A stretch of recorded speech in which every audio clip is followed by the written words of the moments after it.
All right, y'all, these notes are going to be super, super fast. We are learning quickly about margin of error. This is a topic that you may or may not see on the SAT.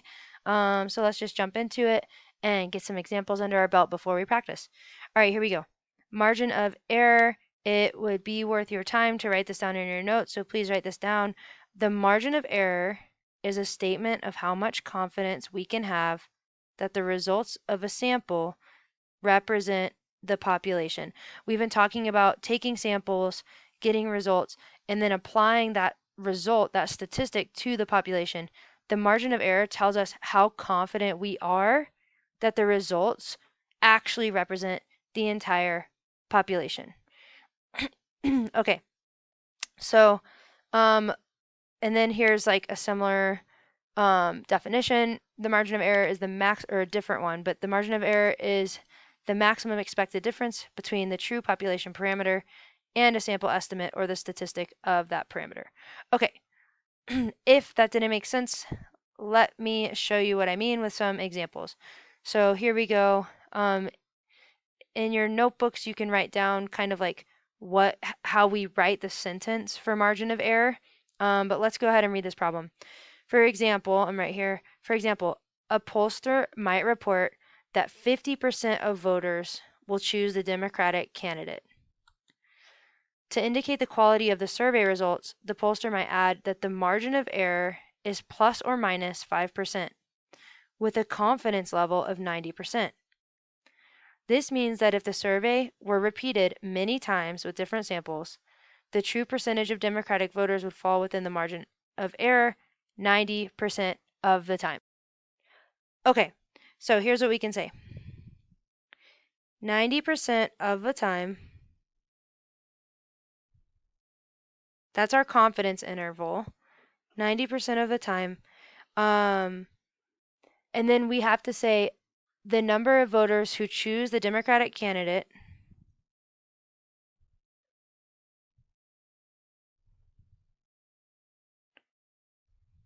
so that's what this like poll is talking about, right? The percent of voters that will choose the Democratic candidate.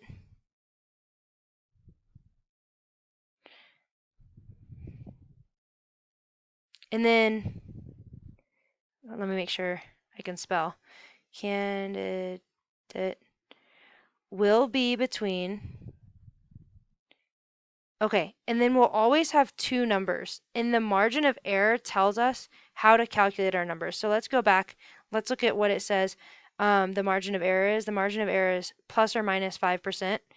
And we started with like 50%, the guess that 50% of voters will choose a Democratic candidate. So if the margin of error is plus or 5%, what you're going to think about is adding and subtracting 5% to 50%. So we're going to think about, okay, what is 50% plus 5%? And we're also going to do 50% minus 5% to like actually figure out how to finish this statement.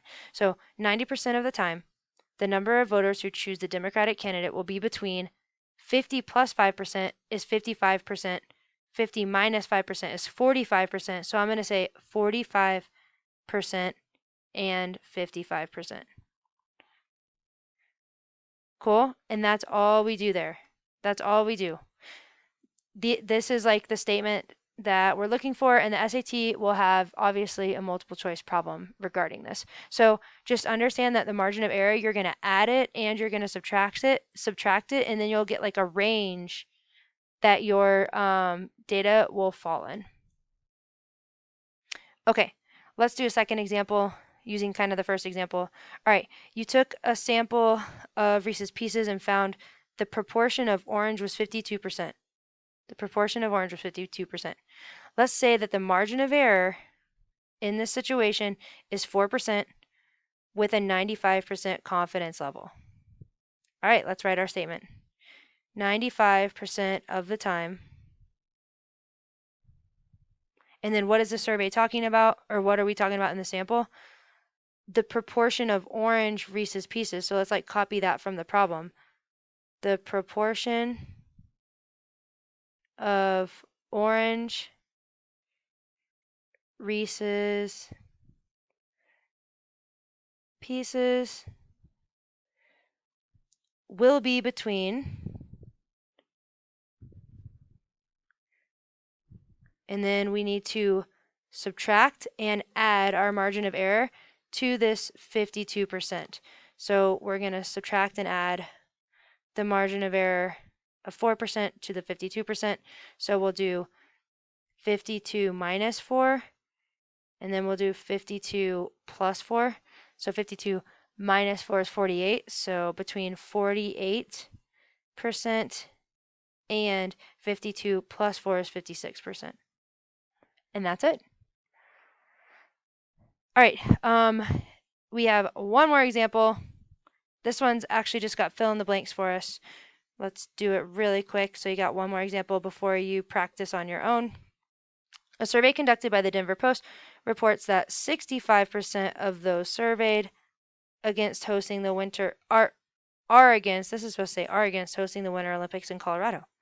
The survey reports a 7% margin of error with a 95% confidence level.